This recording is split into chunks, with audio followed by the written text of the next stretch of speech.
廃棄されるはずだったデュエルガンダム、秘密裏に回収され、さらに強化されたアサルトシュラウドにランサーダート、グレープニールなどのブリッツガンダムの要素も併せ持つこの機体を今回はウェザー。どうもダーティーです。今回は待ちに待ったデュエルブリッツガンダムを激しい戦場をかけるエースパイロット機にふさわしいような仕上がりのウェザリングを施して制作していきたいと思います。劇中では出番少なめでしたが、きっとその後もデュエルブリッツに乗るであろうというイメージで一緒に作っていきましょう。フェーズ1仮組ではニッパーでゲートを少し残してカット。その後は片刃ニッパーで残ったゲートをきれいに糸切りしていきます。あとは説明書通りに組んでいきます。今回はゲート跡のヤスリ掛けやモールドの彫り直しは行わずに制作していきます。で、あっという間に仮組完成です。約20年の時を経てめちゃくちゃスタイリッシュなプロポーションですね。フェーズ2パーツ処理。まずは定番のアンテナのシャープ化から、ニッパーで安全フラッグをカットして、ヤスリで折れないように丁寧に整えて、こんな感じの仕上がりでいい。次はランサーダートもシャープ化しておきます。今回は電動リューターを使って先にランサーダートを装着。電源をオンにして回転させながらヤスリに軽く押し当てていきます。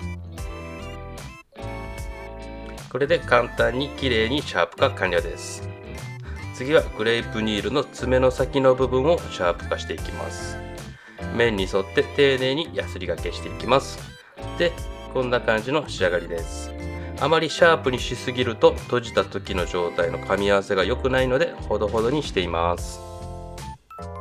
フェーズ3筋彫り。何箇所か筋彫りをしていきます。まずは肩の部分から。上の部分に平行にガイドを貼って1ミリ幅を取って下にもガイドテープを貼っていきます。まずは毛書き針で道筋をつけていきます。見て取れるように筋彫りはあんまり得意ではなく練習中なので温かい目で見守っていただければと思います。次に 0.15mm のタガネに持ち替えて優しく丁寧に彫っていきます。次は 0.4mm で少しずつ幅を広げていきます。その後も 0.6mm、0.8mm までタガネで筋彫りをしていきます。で、最後に800番のヤスリで少し整えてこのように 0.8mm の筋彫りを追加しました。腕がないのか安いタガネだからなのかいまいちな仕上がりですが日々精進ですね。次はバックパックのこの上の部分にも同じように 0.8mm の溝を彫っていきます。こんな感じの仕上がりです。あとは右手のアサルトシュラウド部分はこんな感じに。左手のアサルトシュラウドには両サイドにこのように仕上げています。一体何のための溝なのかはお楽しみに。フェーズ4部分塗装。次はこのグレープニールのオレンジのようにシールで補色する箇所を中心に部分塗装していきます。まずはブラックから足のサイドアーマーのスラスター部分を塗っていきます。下のスラスター部分はパーツを分解して塗っていきます。その他の小さい箇所は極細筆で慎重に塗っていきます。今回はトップコート以外はエアブラシを使わず筆塗りで部分塗装していきます。サイドの塗り終わりはこんな感じです。後にウェザリングをするので多少はみ出したりしても汚せば大丈夫です。あとはミサイルの部分、足先の溝の部分、リアスカートも忘れずに塗っておきます。何やら背面の塗り分けが盛りだくさんありますが筆塗りでなんとかしましょう。まずはニュートラルグレーとブラックで調色してアサルトシュラウドの肩アーマーの下部分に塗っていきます。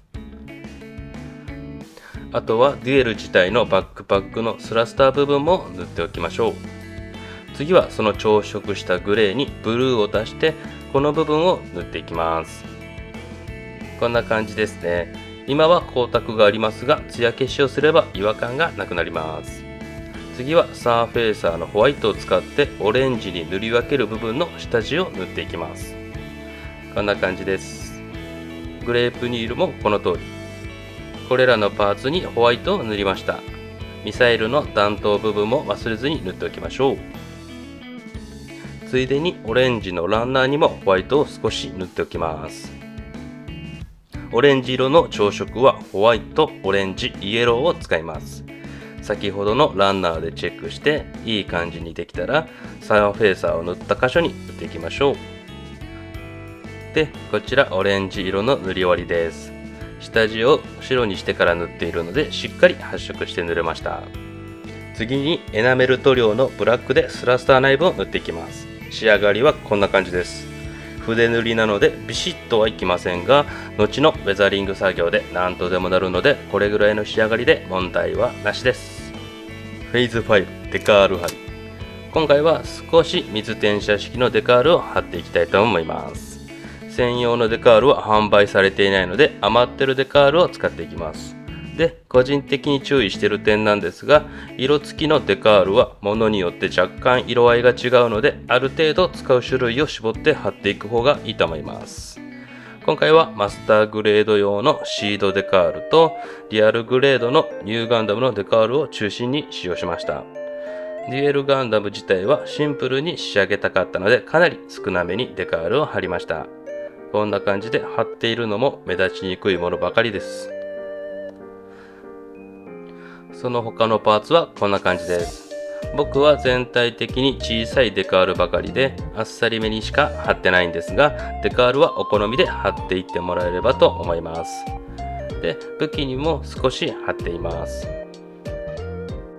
デカール貼りが終えればスーパースムースクリアの艶消しを拭いておきましょう。で、こちら拭き終わりなんですが、これぐらいにパーツを分割してからトップコートしています。この後のウェザリング作業のためにできるだけ細かく分割しています。フェイズ6部分塗装。またかよと思われるかもしれませんが、艶消ししたくない部分塗装をしていきます。まずは蛍光グリーンとメタリックイエローグリーンを混ぜてシール部分のグリーンを筆塗りしていきます。ビームライフルのスコープ部分、右肩のビーム砲、あとはツインアイ部分とセンサー部分を塗ります。乾燥すればエナメル塗料のブラックで熊取り部分を塗っていきます。グリーンの部分にかぶっても大丈夫なのでしっかり塗って乾燥してからエナメル溶剤でツインアイ部分をきれいに拭き上げていきます。仕上がりはこんな感じ。次にビームサーベルを蛍光ピンクのクリアタイプで塗っておきましょう。で、次にこれらのパーツとこの謎だった筋彫りに蛍光ブルーを使ってブルーポイントを作っていきます。溝にしっかり塗料を塗っていきます。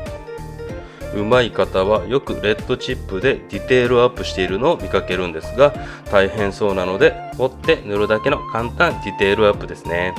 既存のモールドにも塗っていきます。はみ出した箇所はエナメル溶剤でささっと拭き上げます。で、こちら塗装後です。ブラックライトを当てるとこんな感じで光ります。ちょっとしたワンポイントですがかなりかっこいいんじゃないでしょうか。フェーズ7墨入れ。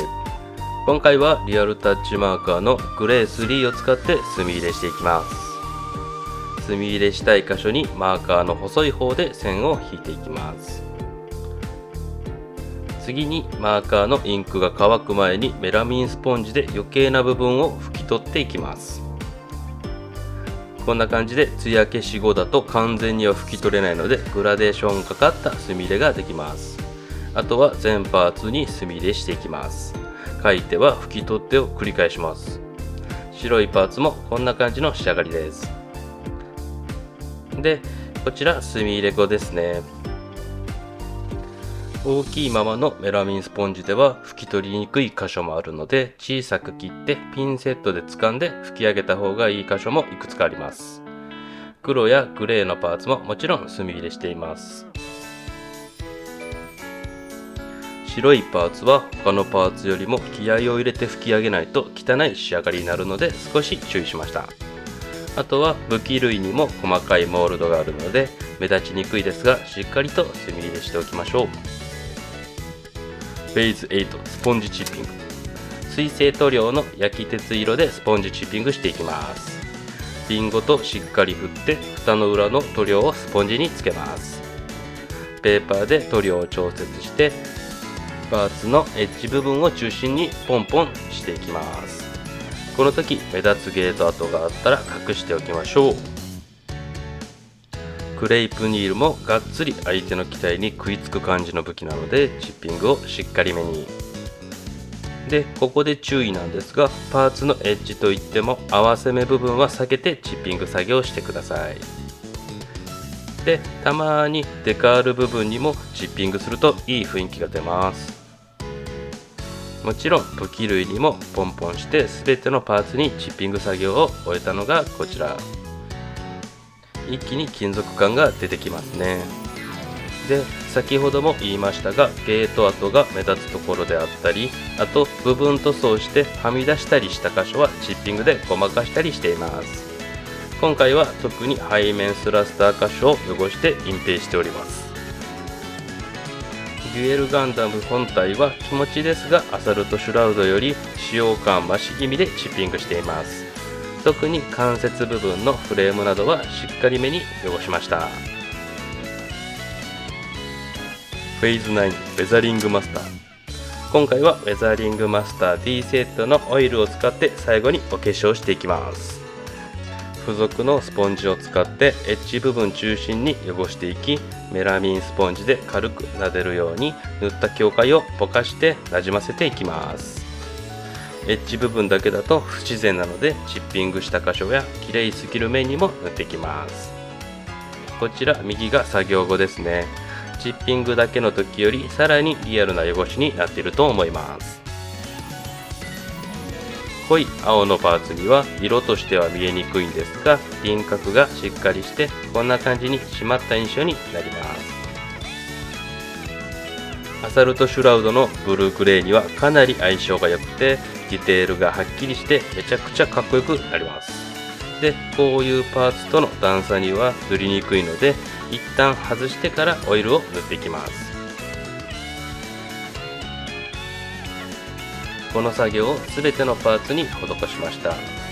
でこのウェザリングマスターでもチッピング同様にデカールシールを汚したり、ゲート跡や塗装の甘い部分を隠したりしています。白いパーツは黒くなりすぎないように注意しながらも、立体感を持たせるように汚しています。ある程度ならメラミンスポンジで消えるので、全体のバランスを見ながら調整していくといいと思います。ファイナルフェイズ組み立て。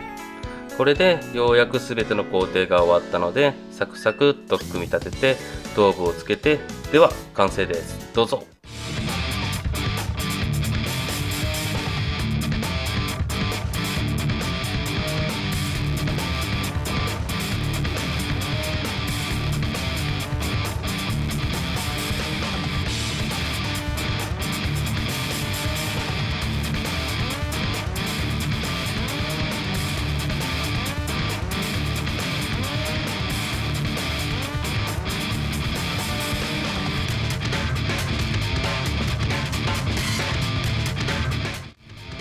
では比較です。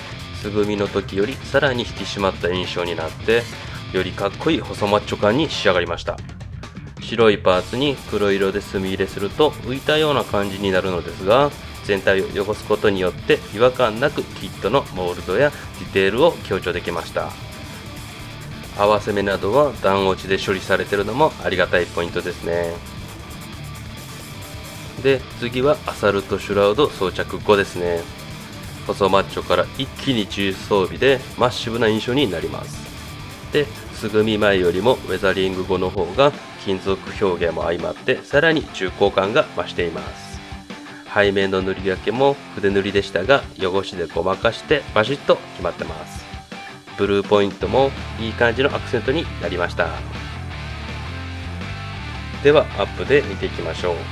今回は基本的なパーツのシャープ化、部分塗装による塗り分け、デカールシール、ウェザリングを2種類と少しずつ違う情報量の増やし方をして制作しました。